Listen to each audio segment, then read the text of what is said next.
அனைவருக்கும் வணக்கம். நன்றி மறவாத குணமும் நலிந்தோருக்கு நல்லதே செய்யும் உள்ளமும் கொண்ட மிதுன ராசியில் பிறந்தவர்களுக்கு ஏட்டறிவை விட படிப்பறிவு அதிகமுடையவர்கள் அப்படின்னே சொல்லலாம்.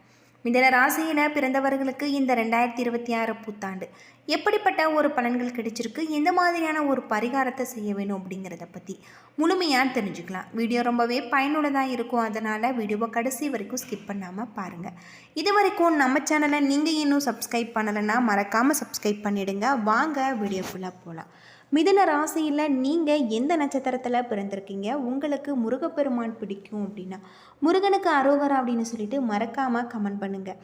உங்களுடைய ராசிக்கு 12வது ராசியில் இந்த ஆங்கில புத்தாண்டு பிறப்பதால் பண விரயம், வீண் அலைச்சல் என அடுக்கடுக்காக வந்தாலுமே அதை எல்லாமே சமாளித்து சுப விரயமாக மாற்றிக்கொள்வீங்க. இனி ஆரோக்கியமாக நீங்கள் இருப்பீங்க. குடும்பத்தில் உள்ளவர்கள் இனி நீங்கள் சொல்வதை கேட்பாங்க. குழந்தை பாக்கியம் உண்டாகலாம். பிள்ளைகள் சில சமயங்களில் பிடிவாதமாக நடந்து கொள்வாங்க. அவர்களால் மன உளைச்சல் வந்து போகும். அது மட்டும் இல்லாமல் அவர்களுடைய நட்பு வட்டத்தை நீங்கள் கண்காணிக்க வேண்டும். எதையுமே உயர்கல்விக்கு சிறப்பாக இருக்கக்கூடிய வகையில் சொல்லப்பட்டிருக்கு. ஜென்ம குருவாக இருப்பதால் வருங்காலத்தை பற்றிய பயம் உங்களுடைய மனதை வாட்டும். முடிவெடுப்பதில் தடுமாற்றம் ஏற்படலாம். 1/6/2026 முதல் 14/10/2026 வரை குரு பகவான் உங்களுடைய ராசிக்கு 2ஆம் வீட்டுக்கு செல்வதால் திடீர் பணவரவு உண்டு. வீடு மனை யோகம் ஏற்படக்கூடியதாகும். வீட்டில் அடுத்தடுத்து சுப நிகழ்ச்சிகள் நடக்கக்கூடியதாகும். உங்களுடைய பிரச்சனைகளில் இருந்து விடுபடுவதற்கான வாய்ப்பு கிடைச்சிருக்கு அப்படின்னே சொல்லலாம். உங்களுடைய ராசிக்கு குரு பகவான் 3ஆவது வீட்டில் செல்வதால் தம்பதிகளுக்கிடையே விட்டு கொடுத்து போவது நல்லது அப்படின்னு சொல்லலாம். 16/1/2026 முதல் 23/2/2026 வரை உங்களுடைய ராசிக்கு 8ஆம் வீட்டில் செவ்வாய் மறைவதால் பூர்வீக சொத்து பிரச்சனைகள் உங்களுக்கு தலை தூக்கும். திறமையாக வழக்கறிஞர்களுடன் ஆலோசனைகளை செய்து கொள்வது நல்லது. சிலருக்கு சொந்த வீடு மனை வாங்குவதில் அலைச்சல் உண்டாகலாம். வருடம் முழுவதுமே சனி பகவான் உங்களுடைய ராசிக்கு 10ஆம் வீட்டில் நிற்பதால் நிர்வாக திறமை அதிகரிக்கக்கூடியதாகும். கோவில் திருவிழாக்களில் பணிகளை முன்னின்று நடத்தக்கூடிய வகையில், உத்தியோகத்தில் மறைமுக எதிர்ப்புகள் இருக்கக்கூடிய வகையில் உங்களுக்கு சொல்லப்பட்டிருக்கு. டிசம்பர் 4ஆம் தேதி வரை உங்களுடைய ராசிக்கு 3ஆம் வீட்டில் கேது நிற்பதால் தைரியமாக நீங்கள் செலவு செய்வீங்க. பண வரவு உண்டு. வழக்குகள் உங்களுக்கு சாதகமாகும். நட்பு வட்டம் விரிவடையக்கூடிய வகையிலும் சொல்லப்பட்டிருக்கு. இந்த காலகட்டத்தில் 9ஆவது வீட்டில் ராகு நிற்பதால் அப்பாவுக்கு மருத்துவ செலவுகள் உண்டு. பண விஷயத்தில் நீங்கள் இறக்கப்பட்டு மிகப்பெரிய ஒரு முன்னேற்றம் காணக்கூடிய வகையில் சொல்லப்பட்டிருக்கு.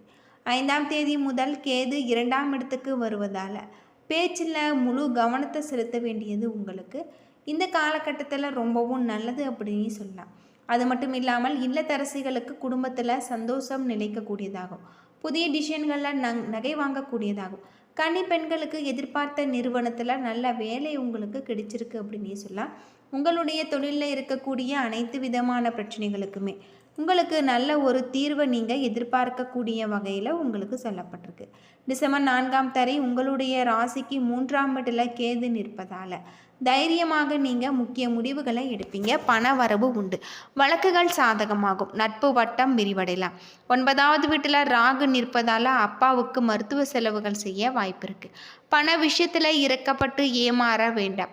5ஆம் தேதி முதல் கேது 2ஆம் இடத்துக்கு வருவதால் பேச்சில் கவனமாக இருக்க வேண்டும். ஜாமீன் கையெழுத்து போட வேண்டாம். அரசாங்க அதிகாரிகளுடைய ஆதாயம் உங்களுக்கு கிடைச்சிருக்கு. ராகு 8ஆம் வீட்டில் வருவதால் இந்த நேரம் உங்களுக்கு நீங்கள் மிகப்பெரிய பயணங்களை தவிர்ப்பதும் நல்லது அப்படின்னு சொல்லலாம். இந்த காலகட்டம் மிதுன ராசியை பொறுத்தவரை எதிர்பார்த்தபடி நல்ல நிறுவனத்தில் வேலை கிடைச்சிருக்கு. கல்யாண தடைகள் விலகக்கூடியதாகும். மாணவ மணிகள் உயர்கல்வியில் வெற்றி பெறக்கூடிய ஒரு வாய்ப்புகள் உங்களுக்கு காத்திருக்கு அப்படின்னே சொல்லலாம். அது மட்டும் இல்லாமல் உங்களுடைய தொழிலையும் நீங்கள் நல்ல ஒரு மேன்மையான நிலையை கொண்டு வரக்கூடிய வகையில் உங்களுக்கு இருக்குது. வியாபாரத்தில் உங்களுக்கு ஜூன் மாதத்தில் லாபம் அதிகரிக்கக்கூடியதாகும். கடன் வாடிக்கையாளர்களின் தேவை அறிந்து கொள்முதல் செய்வது உங்களுக்கு லாபத்தை இரட்டிப்பாக்கும். சகோதர வகையில் உங்களுக்கு நல்ல ஒரு மாற்றம் ஏற்படலாம். கூட்டு தொழில் வகையில் உங்களுக்கு லாபம் ஏற்படக்கூடிய வகையில் சொல்லப்பட்டிருக்கு. உத்தியோகத்தில் கடினமான வேலைகளை நீங்கள் எளிதாக செய்து முடிப்பீங்க. அது மட்டும் இல்லாமல் உங்களுக்கு இடத்துக்கு மாறல் கிடைக்கக்கூடியதாகும். கணினி துறையில் ஒப்பந்தம் உங்களுக்கு ஏற்படக்கூடிய வகையில், அடிப்படையில் வெளிநாட்டில் வேலை கிடைக்கக்கூடியதாகும். அதிகம் கண் விழிப்பதையும் அர்த்தராத்திரியில் உணவு உண்பதையும் நீங்கள் தவிர்க்க வேணும். கலைத்துறையில் புது வாய்ப்புகள் தேடி வரலாம். மூத்த கலைஞர்களில் இருந்து மனக்கசப்புகள் உங்களுக்கு வரலாம். மொத்தத்தில் இந்த ஆங்கில புத்தாண்டு உங்களுக்கு நல்ல ஒரு ஆண்டாக விற்பனைகள் தீரக்கூடிய வகையில் உங்களுக்கு அமைஞ்சிருக்கு. அது மட்டும் இல்லாமல் உங்களுடைய தொழிலையும் நல்ல ஒரு மேன்மையான ஒரு நிலையை கொண்டு வரக்கூடிய வகையில் கிரக நிலைகள் உங்களுக்கு அமைஞ்சிருக்கு அப்படின்னு சொல்லலாம். பொதுவாக மிதுன ராசியை பொறுத்தவரை இந்த காலகட்டம் முழுவதுமே அற்புதமான பல நன்மைகள் ஏற்படுத்தக்கூடிய வகையில் அமைஞ்சிருக்கு. மிதுன ராசியில் பிறந்தவர்களுக்கு உங்களுடைய ராசிக்கு 12ஆம் வீட்டில் சந்திரன் இருக்கும் பொழுது இந்த புத்தாண்டு பிறப்பதால் கொஞ்சம் நீங்கள் சிக்கனமாக இருப்பதும் நல்லது. மே மாதம் வரை நீங்கள் கவனமாக இருக்க வேண்டும். ஆரோக்கியத்தில் கவனமாக இருப்பது நல்லது. அலர்ஜி தொற்று ஏற்பட்ட வாய்ப்பு இருப்பதாலும் ஜென்மகுரு இருப்பதால் தண்ணீரை நீங்கள் அதிகமாக குடிப்பது நல்லது. உணவு பழக்க வழக்கங்களில் திடீரென மாற்றிக்கொள்ளாமல் இருப்பது நல்லது அப்படின்னு சொல்லலாம். உங்களுடைய வயிற்றுக்கு ஒத்து வரக்கூடிய உணவுகளை சாப்பிடுவது மட்டும் நல்லது. புதிதான பழக்கத்தை மாற்றத்தை நீங்கள் தவிர்ப்பது நல்லது. ஜூன் மாதத்தில் இருந்து குரு பகவான் உங்களுடைய நல்ல இடத்துக்கு வருவதால் ஜூன் மற்றும் அக்டோபர் 14ஆம் தேதி வரைக்குமே குரு உங்களுடைய ராசிக்கு 2ஆம் இடமான தனஸ்தானத்தில் அமரப்போகிறார். இந்த காலகட்டம் உங்களுக்கு திடீர் பணவரவு, வீடு மனை சொத்து வாங்குவது, வண்டி வாகனம் வாங்குவது, சுப காரியங்கள் செய்வது என யோகமான ஒரு காலகட்டமாக அமைஞ்சிருக்கு.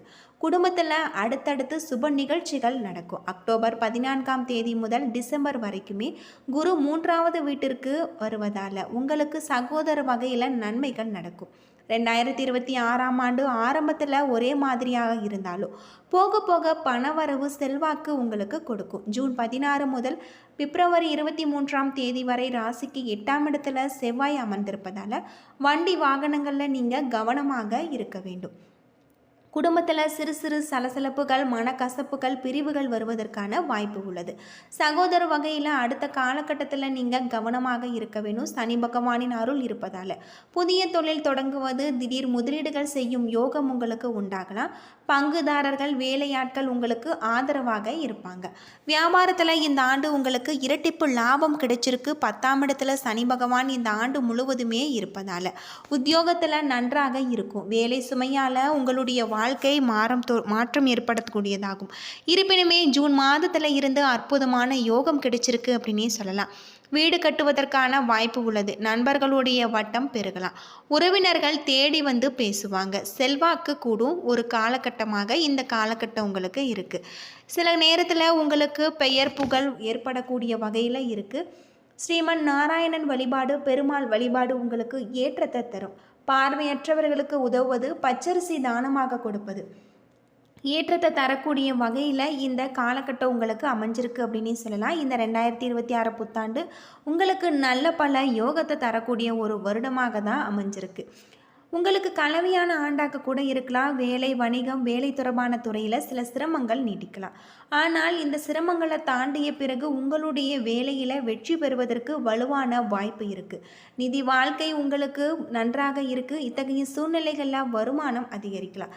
நிலம், கட்டிடம் அல்லது வாகனம் வாங்கக்கூடிய வாய்ப்பு உங்களுக்கு காத்திருக்கு. இந்த ஆண்டு மிகவும் சிறப்பு வாய்ந்ததாக இருக்குது அப்படின்னும் சொல்லப்பட்டிருக்கு. ஏனெனில் சராசரி பலன்கள் பெற வாய்ப்பு உள்ளதால் மாணவர்களுக்கு மிகவும் சாதகமான ஒரு காலகட்டம். காதல் வாழ்க்கைக்கு இன்னுமே திருமணம் ஆகாதவர்களுக்குமே சிறப்பாக இருக்குது என கணிக்கப்பட்டிருக்கு. திருமணமானவர்கள் தங்களுடைய வாழ்க்கையில் கவனமாக இருக்க வேண்டும். அது மட்டும் இல்லாமல் குடும்ப வாழ்க்கை உங்களுக்கு மகிழ்ச்சியாக இருக்க, ஆரோக்கியத்திற்கு இந்த ஆண்டு கலவையான ஒரு பலன்கள் தரக்கூடிய வகையில் தான் அமைஞ்சிருக்கு. என்ன நண்பர்களே, இந்த வீடியோ உங்களுக்கு பயனுள்ள ஒரு தகவலை தந்திருக்கும்னு நினைக்கிறேன். வீடியோ பிடிச்சிருந்தா லைக் பண்ணுங்கள், ஷேர் பண்ணுங்கள், கமெண்ட் பண்ணுங்கள். நம்ம சேனலை நீங்கள் இன்னும் சப்ஸ்கிரைப் பண்ணலைன்னா மறக்காமல் சப்ஸ்கிரைப் பண்ணிவிடுங்க. நன்றி நண்பர்களே.